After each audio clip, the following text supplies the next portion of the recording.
Olá, alunos do sexto ano. Nossa aula hoje é referente ao dia 25/3 e nós vamos falar sobre a pré-história brasileira. Ainda estamos na pré-história, mas nós vamos ver o que aconteceu paralelo ao que nós vimos ali no Paleolítico, Neolítico e Idade dos Metais, ali na região da Ásia, África, Europa. Agora nós vamos ver como estava aqui no Brasil. Antes de entrarmos na pré-história brasileira, eu queria dizer para vocês que nós também temos a questão de dinossauros, sítios arqueológicos onde foram encontrados dinossauros no nosso território. E um dos principais e quase exclusivos da América do Sul e principalmente do Brasil é o Gliptodonte, que é um dinossauro bem diferente do que nós estaríamos acostumados. Quer ver? Deixa eu mostrar para vocês. Ele é dessa maneira. Parece nós podemos chamar de tatu, né? Olha só. É bem a cara de um tatu mesmo. Seria um tatu gigante, vamos dizer assim. Possivelmente ele era dessa maneira, algumas partes com pelo, e esse casco super protetor, né? Casco como da tartaruga ou como do próprio tatu, como eu disse. Outra, deixa eu ver se tem outra foto aqui. Eu acho que são só essas duas fotos mesmo. Então, só para vocês conhecerem um pouquinho melhor, né? E possivelmente ele tinha 1,5 m de altura, né? Que é do tamanho da maioria de vocês aí. 1,5 m de altura, mais ou menos. Esse aí é o esqueleto, né? Que foi encontrado fóssil.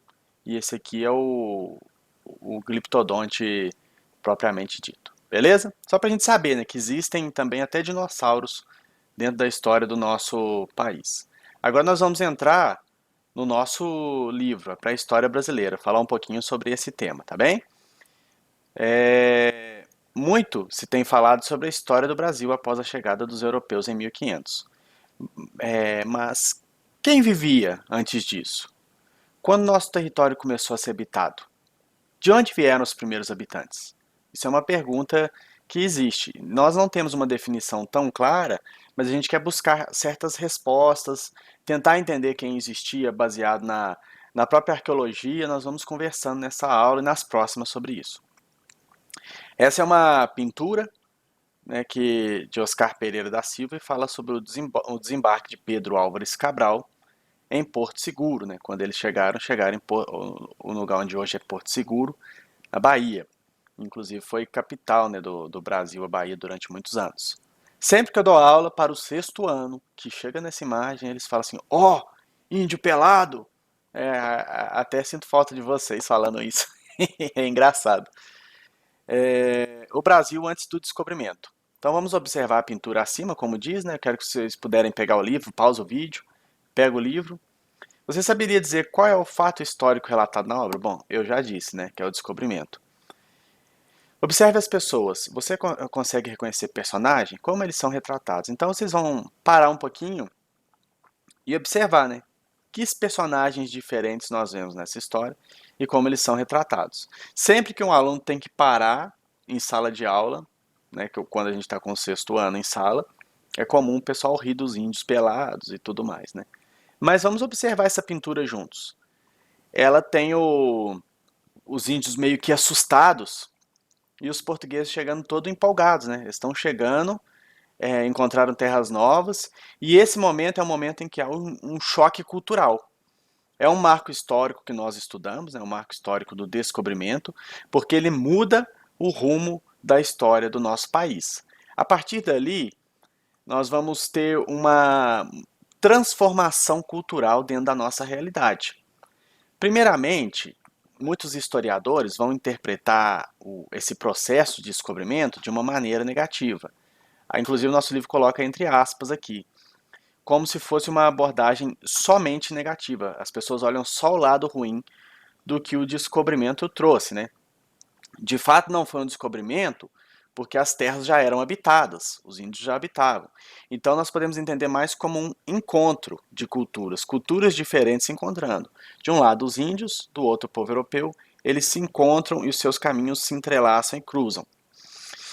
De um lado, por causa de questões de anticorpos e questões até mesmo de dominação, de resistência dos índios, houveram muitas mortes. Pessoas morreram e isso é um fato histórico. Nós não podemos fechar os olhos para isso. A esse encontro de culturas, esse descobrimento, ele trouxe também uma baixa na população indígena. Por outro lado, nós temos que entender a importância desse marco histórico, como vocês colocaram no trabalho de descobrimento, porque com ele chega o avanço da civilização e o principal, chega o cristianismo. Nós temos a Igreja Católica chegando a um primeiro momento. Inclusive, existe a carta de Pero Vaz de Caminha, a gente deve estudá-la mais para frente, e ele relata que os índios eram muito dispostos, eles ajudaram a levantar uma cruz quando chegaram em terra firme e o governo português foi estabelecer ali a bandeira do seu país e uma cruz como um território católico, reconhecido assim de expansão, né, da Igreja Católica. Os índios até ajudam a erguer essa cruz. Isso porque eles eram povos muito receptivos. Então existiram muitos conflitos. Tem o lado negativo da história, né, como a questão de alguns índios sendo escravizados, forçados ao trabalho e tudo mais. Mas tem um outro lado. Por causa dessa conquista, também hoje nós temos até mesmo a nossa fé. Pois alguns anos depois, chegam grupos de missionários que começam a evangelizar o país, também da religião protestante, evangélica, e aí esses missionários também vão trazer a fé cristã para nós. Então nós temos um avanço também de civilização, estabelecimento de cidades, centros, e vai se formando uma cara de uma nação, bem como a questão da fé. Hoje nós podemos entender que nós chegamos a Deus, nós temos o acesso ao Evangelho, e muito se dá ao trabalho que foi iniciado em 1500. Essa obra aí, como está dizendo, se chama Desembarque de Cabral em Porto Seguro e foi pintada, como eu já li, né, Oscar Pereira da Silva. E ela celebra então, centenário da independência do Brasil. E aí ele vai relatar, né? Eu já fiz as observações, nós não vamos ficar lendo o livro não, só para vocês verem isso aí. Os primeiros habitantes do Brasil, isso é uma coisa que eu queria destacar para vocês um pouquinho aí, antes da gente continuar. Sabemos que o trabalho do historiador é semelhante ao de um investigador.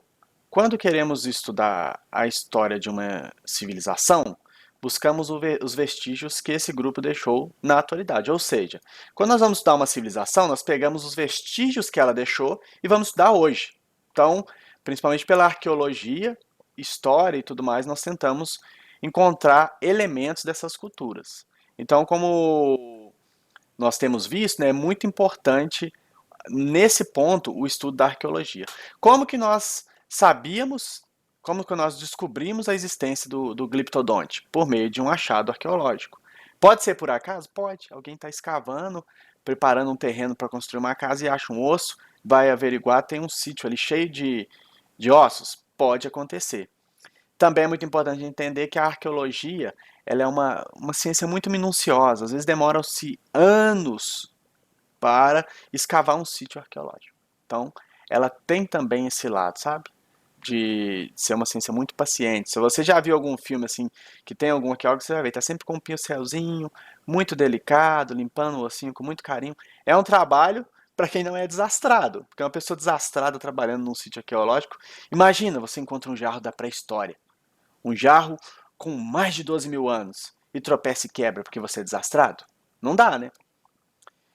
Aqui no Brasil nós temos os principais sítios arqueológicos. Aqui em Minas Gerais são três.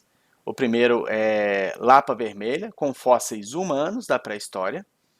O segundo é Santana do Riacho, com fósseis humanos e pinturas rupestres. Talvez você já tenha estudado pinturas rupestres em alguma outra matéria, artes ou geografia. História nós vamos estudar, que são as famosas pinturas feitas nas paredes das cavernas e em pedras, tá bem? Eu acho que eu tenho até uma aqui que uma aluna fez uma vez, eu guardei no meu escritório, ela me deu de presente, ó. Vou pegar ela aqui. Tá vendo, ó? A gente fez uma aula junto com artes e ela quis fazer uma obra decorativa. Então uma pedrinha, aqui é a Sofia Pereira, ó. Ela me deu de presente essa obra que ela fez. Então, uma pedra normal, só que pintada. Então, pinturas rupestres são exatamente isso aqui. Obras feitas em pedra. E no terceiro aqui, que é o Vale do Peruçu, pinturas também. Então, esses três são em Minas. O número 4, Monte Alegre, pinturas e artefatos. Quando nós falamos em artefatos, seriam jarros, pedaços de utensílios domésticos, assim, que eram utilizados e coisas do gênero, tá bem? Abrigo do Sol, ferramentas de pedra. Então, possivelmente do período pedra polida ou pedra lascada, que é nessa região aqui, beleza? Por fim, Serra da Capivara, número 6 são pinturas. Então nós temos aqui também pinturas e os 7 ferramentas de pedra lascada, no Rio Grande do Sul. Então em cada um desses estados do Brasil nós encontramos achados arqueológicos, o que nos mostra que a pré-história brasileira ela teve uma habitação bem extensa, né, praticamente por todo o território espalhado, porque se nós encontramos isso em alguns lugares, esses sítios, muita coisa se perdeu. Então, possivelmente todo o nosso território ele seria habitado durante o período da pré-história. Beleza? Hoje é mais essa aula introdutória e só para destacar aqui também uma coisa, né, como eu já disse sobre o trabalho arqueológico, que o arqueólogo é um trabalho minucioso. A arqueologia é uma ciência muito importante porque ela é uma aliada quase que número um da história. A arqueologia ela nos conta a história por meio de objetos. É muito gostoso você pegar um objeto, igual aquele dia na sala de aula que eu levei algumas fontes históricas. Vocês pegaram ali as moedas antigas, pegou a Bíblia em grego, pegou aqueles elementos antigos e sentiram um pouco da história. Imagina para um arqueólogo encontrar ossos de pessoas que viveram há 12 mil anos, encontrar ossos de animais que não existem mais. É um trabalho assim espetacular. Poder comparar uma panela da idade dos metais com uma panela que a gente usa hoje. Então tudo isso é muito interessante e muito importante. O historiador, eu acho que quando o arqueólogo encontra uma coisa nova, o historiador vai vibrar tanto quanto ele, de tão importante que é cada um dos achados. Tá bem? Então espero que vocês estejam entendendo. Caso haja alguma dúvida, me procure no portal, eu estou à inteira disposição para esclarecê-las, tá bem? Qualquer dúvida que você tiver, pode trazer até mim, pode me perguntar via Clipe Escola, que eu responderei no período das aulas. Outra coisa importante, façam as tarefas e as atividades propostas, não deixem nada sem fazer e envie também no Clipe Escola, tá bem? Não fiquem demorando para enviar, faça em tempo hábil, né? Faça rápido, assistiu a aula, fez a tarefa, não fica enrolando, demorando, senão vocês vão depois se complicar um pouquinho. E depois nós vamos entrar aqui em outros achados importantes da nossa pré-história. Então espero que até aqui vocês estejam gostando. Vamos aproveitar esses vídeos, essas aulas diferentes para tentar viajar, cada um na sua casa, mas uma viagem histórica, né? Nós vamos tentar viajar pela história para que vocês consigam conhecer e se interessar melhor por esses períodos da nossa pré-história, beleza? Um abraço a todos e já estou com saudade de vocês, tá bem? Tô sentindo falta da bagunça, viu? Daquela baguncinha, daquelas conversinhas. Às vezes eu fico bravo, né, na sala, muito bravo com vocês por causa da conversa, mas também dar aula nesse silêncio todo não tem graça. Então, sintam-se abraçados daí. E um beijo a todos e a gente se encontra em breve aí na próxima videoaula.